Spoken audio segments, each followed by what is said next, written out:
Hey, you're listening to Wrestling Roundup on FreeFM, ArrowFM, and MPR. As always, I'm Grady, and live on Discord, we got Josh.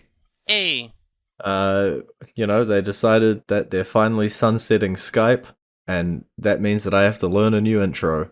As we get some technology changes, we're moving into, I can't even say, the 2020s. Discord's been around for quite a while, but um, let's see how this all rolls out. Um, I'm just going to start off with Raw. I guess the sort of biggest events we did have that Seth Rollins CM Punk steel cage match in Madison Square Garden. Segment going for about half an hour in total, and ultimately ending as you'd kind of alluded to with a Roman Reigns interference. not exactly the way I thought it would go. Because I thought you just destroy them both and there'd be no winner.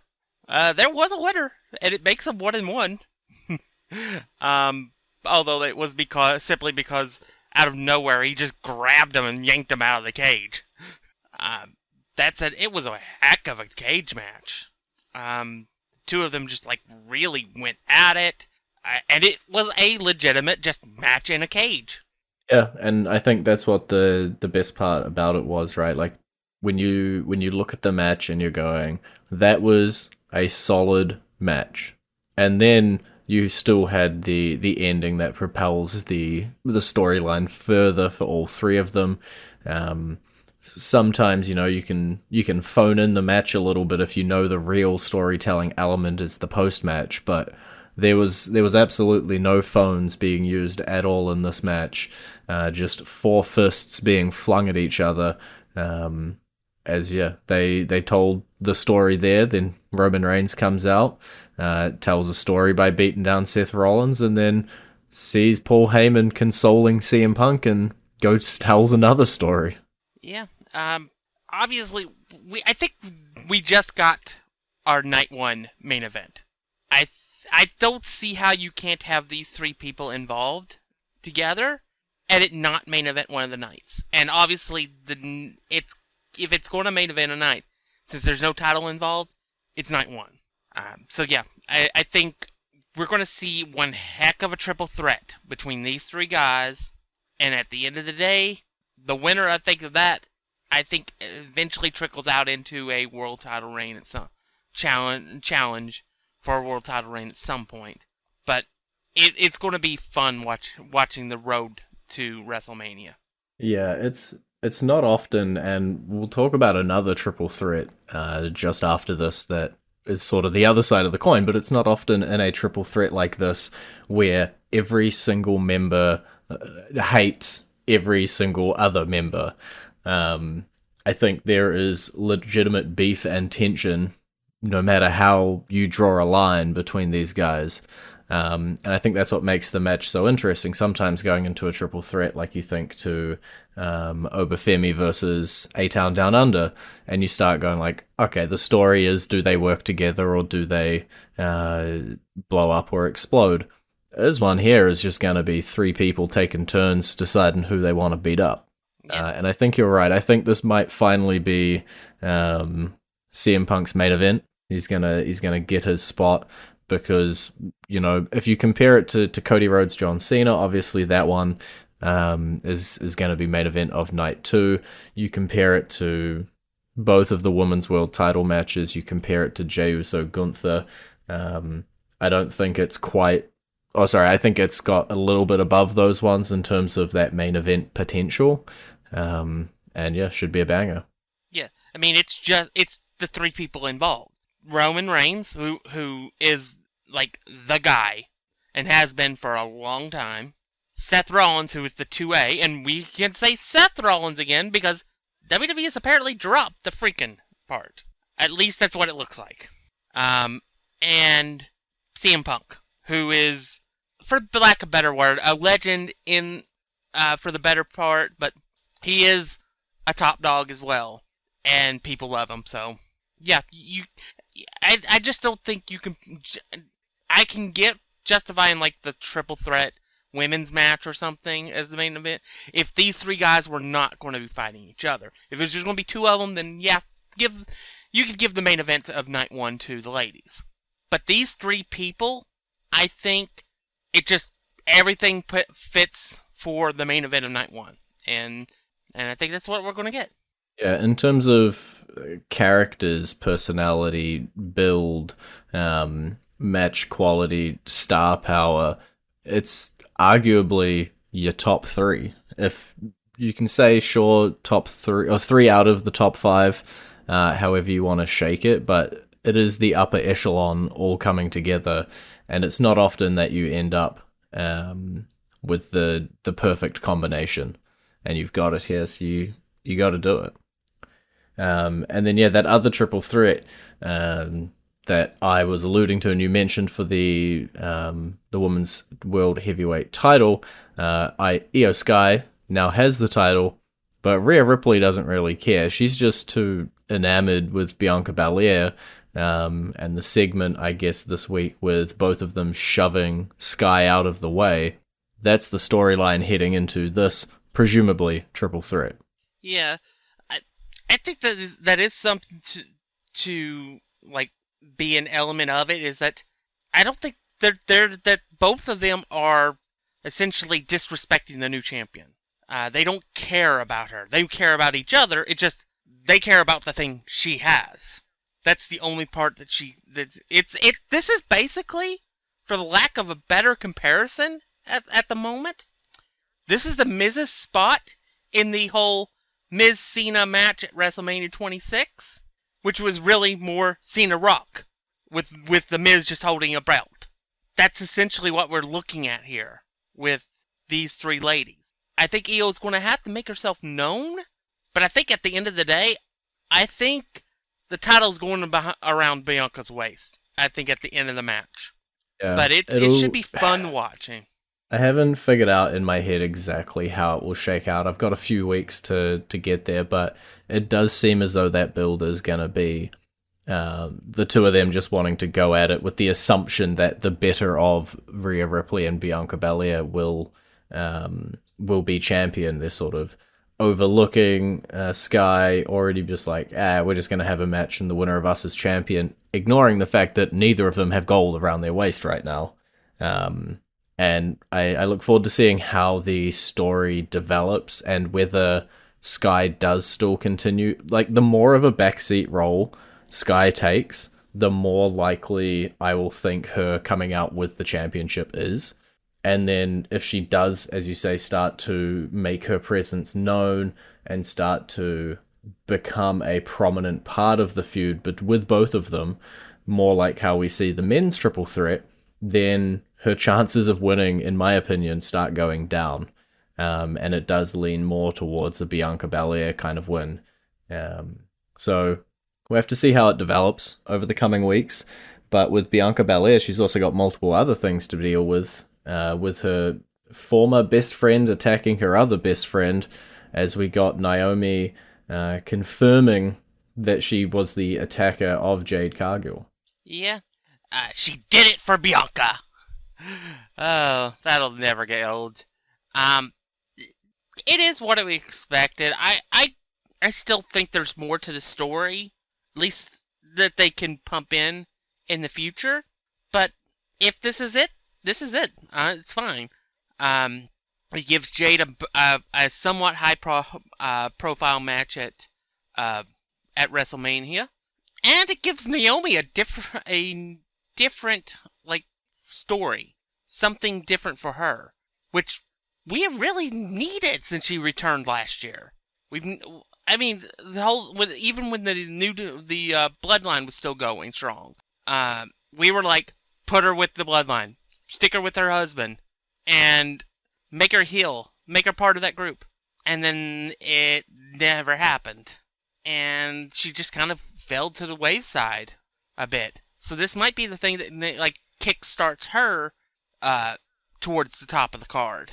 Who knows? Maybe when it comes to the Money in the Bank, maybe she could win it and then cash in on the women's champion if they don't want to do the story that we thought. Yeah, it's an interesting one. As you say, Naomi made her return and then just sort of disappeared, faded into the background. And so to see her establish something that's not just the replacement for Jade in that tag team will be good. I do think it is potentially just a vehicle to get Jade back and over. Um, and I can't shake Bianca's part in this all. And I don't know, especially with the triple threat going on, she's got to balance multiple storylines, and I just I still can't shake that Jade versus Bianca is the money match. It might be a year down the line, it might be at SummerSlam, might be because of a cash in, it might be over a title, it might be because of a Rumble win. There's 50,000 different ways that you could get there, but right now it is Jade, it is Naomi, and we'll have to see how that story develops and if Bianca begins distancing herself from that feud, leaving it to just the other two girls, or if she is week in and week out still appearing as a part of those segments, I'm going to become more and more suspicious. Alrighty, well, we are roughly halfway through the episode this week, and I have not asked ahead of time what the entrance LA theme Knight. is. There we go. It's LA Knight, and that song is playing for you right about now.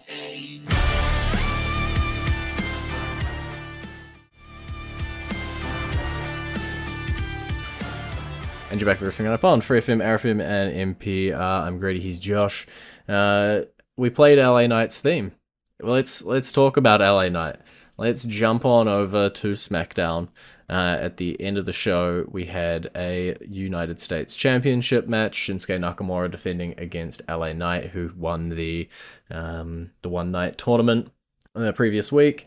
And ultimately, we've hit the rewind button. We've reset a little bit, and we've put the belt back on LA Knight. Yeah, I don't know. This is one of those things where it's like we'll have to see. Maybe they figured out what went wrong with the first one, and this one can be a stronger reign for him. But yeah, we wasted our time for the last 3 months with Nakamura as champion. We absolutely were like, this is cool rendition, but ultimately, all Shinsuke Nakamura is in WWE is an entrance. And unfortunately, that can only get you so far. I hope, I've heard his contract's about to come to an end in WWE. If it is, I hope that wherever he goes, whatever he does well, and he's happy. But yeah, I just don't need to see him with a title in WWE anytime soon. Yeah, it feels like if I had a nickel for every time that we came out of a Shinsuke Nakamura title reign and said that was just a little bit disappointing, I would be quite the rich man. Well, not really, because it's nickels, but I would have quite a few nickels in my collection.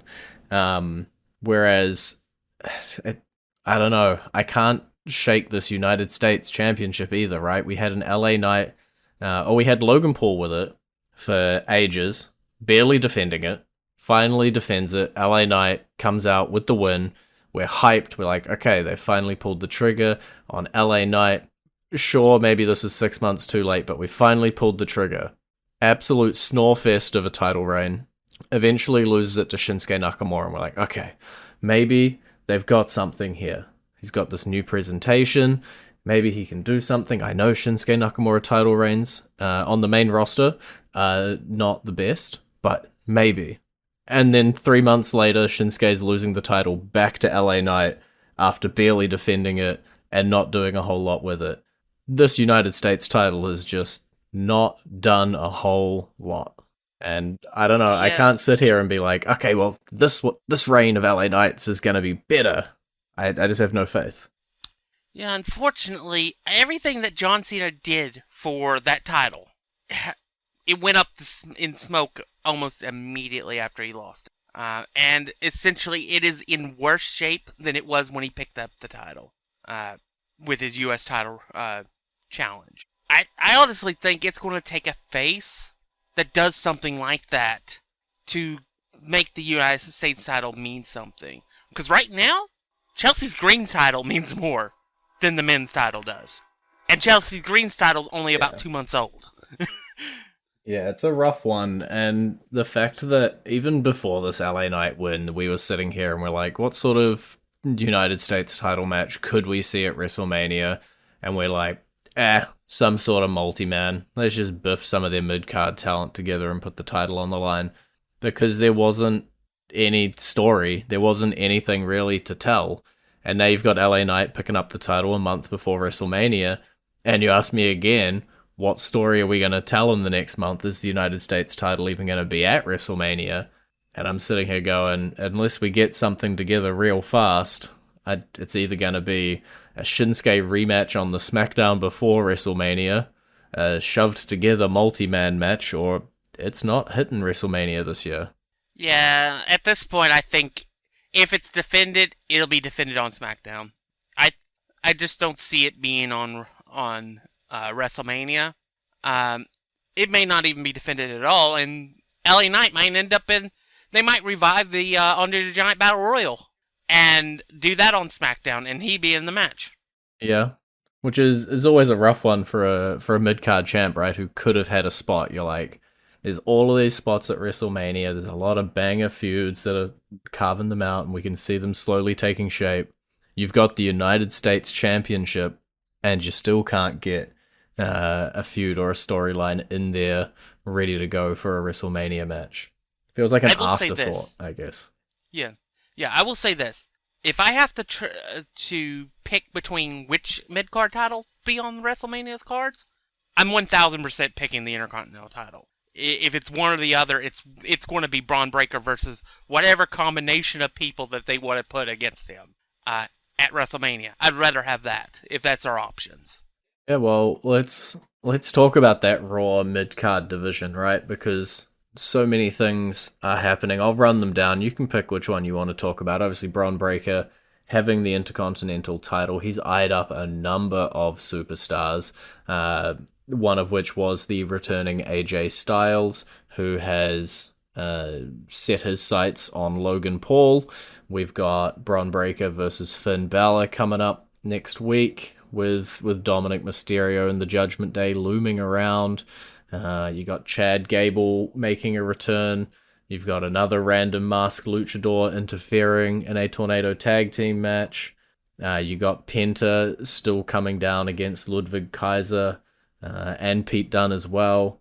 A lot happening in that Raw mid-card division, and versus what we were kind of just talking about in SmackDown, right? There's so many competitors that you could see Braun against, and if it's a multi-man match, it's because Braun could have had so many different matches, not because we have nothing for you. Yeah, it's like right now Braun Breaker is like the center of the solar system for this title. And he has so many planets circling him at the moment that that are affected by just his presence. You obviously have your guy, Sheamus. Then you have Ludwig von Kaiser. Then you can have branch out from there and have like AJ Styles, as you talked about, Logan Paul. This is one of those situations where we could say, all right, you got 6 guys here, ladder match. We got 6 great talents. Let's see what let them rock it out. And then you have an out if you want to put the title on somebody other than Braun without him losing directly. So that is an option. Personally, I want a triple threat. I want Okay. straight up want Sheamus versus Ludwig Kaiser versus Braun Breaker for the title. That's what I want. Because I think that will be an absolute banger of a match. And I think at the end of the day, somebody from the UK is walking out with that title. Whether it's your guy or not, somebody from the European continent is walking out with that title. Yeah, I fully support a Sheamus win with the Intercontinental Championship. I feel like if we were gonna do a one-on-one with Braun and with Sheamus, we would have started seeing more obvious or overt signs that that's the way we're going. I think, as you say, because he has so many planets orbiting him, so many feuds and challengers and other bits and pieces, that a multi-man with multiple feuds in it make way more sense. And yeah, you could still have Sheamus win there. You could have him win at Payback or Backlash. Sorry, there's different ways, and yeah, it's like night and day when you look at the United States Championship, where there's sort of not a lot going on, and I'm not mega excited. And then you look over at the Intercontinental title, and I'm sitting here going, oh man, I'd love to see Braun versus AJ. I'd love to see Braun versus Sheamus. I'd love to see Braun versus. And the list just goes on and on. And that's, yeah. And that's I think that's a sign of the presence that Braun Breaker has. Now, don't get me wrong. LA Knight has a presence. It's mostly stolen from other wrestlers, but it is a presence. But Braun Breaker has this, like, Goldberg-esque presence to him. When he walks into the scene, people pay attention to him. And then he runs at full speed and breaks somebody's neck. I Show Speed is probably still wearing a neck brace. But and it's just fun. He's going to be a massive star, and I think at next year's WrestleMania he could very well be challenging for the WWE World Championship, and it not be out of place. I think that is definitely in his future. If he's shown us, a half of what he's got here with this Intercontinental Championship and with this mid card, could you imagine if that sort of planet at the center, at the solar system, had the World Heavyweight title and the caliber of talent that would be orbiting around him and would be knocking against it and setting up feuds? You don't have to change much with the Braun Breaker character. In fact, I don't think you have to change anything. There's just, as you say, the aura about him. People want to challenge him. People want what he's got. And he just attracts people towards him and then puts on banger matches and snaps them in half, as you say. Let's talk a little bit about the Chad Gable and New Day and LWO stuff. We had these vignettes of Chad Gable going to Mexico to try and become the anti-luchador, learn the ways of how to beat all of these luchadors that were beating him, and he was getting real mad. And he returns, and somebody else in an American-made mask that uses his exact moveset comes out of the crowd and interferes in an LWO match and allows the New Day to pick up the win against Dragon Lee and Rey Mysterio. Yeah, where do you think this American-made LWO New Day entire combination of stuff is going to end up shaking out? I apologize for what I'm about to say. No, because I like pretty much everybody involved, but you're I about don't to say care. you don't care. Yes, I don't care. This whole New Day heel thing has fallen flat. I don't care about the LWO at all. They could disappear and I'd be happy. I love Chad Gable, but this whole thing with him and American Made has failed. I just don't care. That's just simple. I don't care. Yeah, and it's entirely fair enough. I think there's so many elements here that could have been great. You think to Chad Gable with Alpha Academy, and we're talking about how he needs to get the Creed brothers, Ivy Nile, they need to get serious, they need to pick up this win, and they need to get some momentum as like powerhouses. And now we're sort of doing a masked luchador, not necessarily comedy gimmick, but we're sort of leaning back into Chad Gable's comedy chops. The New Day, they teased it, they finally flip, they beat up Big E, everybody hates them, and then they kind of do nothing for a couple months. They come out during ad break segments, get cheap heat, and then disappear. And I feel like we really needed to do something with them sooner. And so they've cooled off in terms of where that heel New Day could go. You need that adversarial, face team that you really care about on the other side. And that was Big E, but you can only, use that a couple of times. We already used it once. You got to reignite that flame if you're going to go ahead with that. The biggest problem is that Big E can't. The end game for the whole thing can't involve Big E because Big E can't wrestle. So they didn't have something in the wings as a massive face to be able to funnel this heel New Day to and be able to work towards. So All you needed ultimately, was it like is one falling. superstar to sit there and Big E to be Yeah, like, I like picked this guy. This is my guy. Go. yeah, I mean, the one guy that I could possibly see maybe after WrestleMania fulfilling that role would be our new World Heavyweight Champion Jey Uso. Hmm. Because who else would have the respect of the New Day to be able to throw everything back at him the way Jay could? Because you got to remember, when Kofi got his title reign, it was because, it was a small part, because Jay and Jimmy forfeited their match. Yeah. I think that could be the spark that they need. But we'll have to see what they end up doing, or if that flame just fizzles out entirely. But we've run out of time for this week. It's been great talking to you. Baby. You can visit our Facebook page, facebook.com/wrestling R&D Upper, our Twitter page, twitter.com/wrestling R&D Upper, our YouTube page, youtube.com/wrestling RND Up, and we will catch you next week.